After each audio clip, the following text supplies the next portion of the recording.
நம்ம பயந்து கீழ்படி நடக்கும்பொழுது எல்லா டிசிப்ளின் எல்லாமே நமக்குள்ளார வந்துடும். ஓகேவா? சரி, நான் அன்னைக்கே வந்து போன வாரம் எடுத்த கிளாஸ்ல நான் சொல்லியிருந்தேன், ஒரு வெள்ளிக்கிழமை ஒரு கொஸ்டின் கேட்பேன், அதுக்கு ஆன்சர் சொன்னீங்க அப்படின்னா உங்களுக்கு கேஷ் ப்ரைஸ்ன்னு சொல்லியிருந்தேனா? ஆஃப்டர்நூன் ப்ரேயர்ல நான் சொல்லியிருந்தேன் மிஸ், ஒன்று சொல்லியிருந்தேன். இப்போ அதை கேட்க போறேன், யார் சொல்றாங்கன்னு பார்ப்போம். What is the longest word?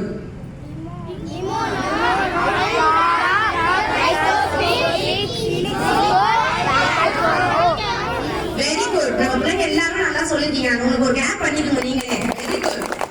இது நிறைய பேருக்கு தெரியாது.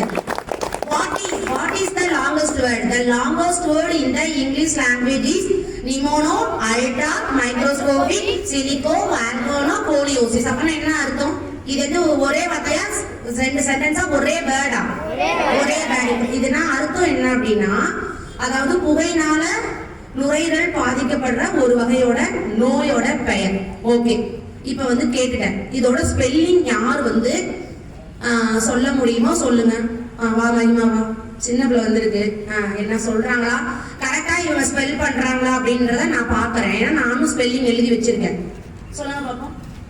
நிமோனோ, PNEUMONO, நிமோனோ.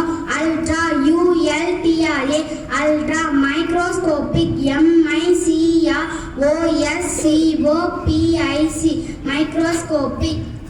சிலிகோ, SILICO, சிலிகோ. வால்கானோ, VOLCANO, வால்கானோ. Scoliosis, CONIOSIS,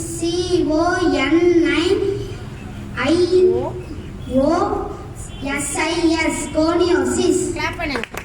இது ஒரே லாங்கஸ்ட் வேர்ட். நான் வந்துட்டு எல்லாருக்குமே அனௌன்ஸ் பண்ணியிருந்தேன். இந்த லாங்கஸ்ட் வேர்டு நான் எழுதி வர சார்ட்ல எழுதி வர போட்டேன். எழுதிக்கோங்க, படிங்க, ஸ்பெல்லிங் எனக்கு சொல்லணும். நான் ஆல்ரெடி என்ன பண்ணிட்டேன், டாஸ்க் கொடுத்துட்டேன். அப்ப இவ வின் பண்ணிட்டா இவருக்கு நான் கேஷ் கொடுக்குறேன். இதுக்குள்ள கேஷ் இருக்கு, அவருக்கு ஒரு கிளாப் பண்ணிடுங்க. Very good. Okay, prayer.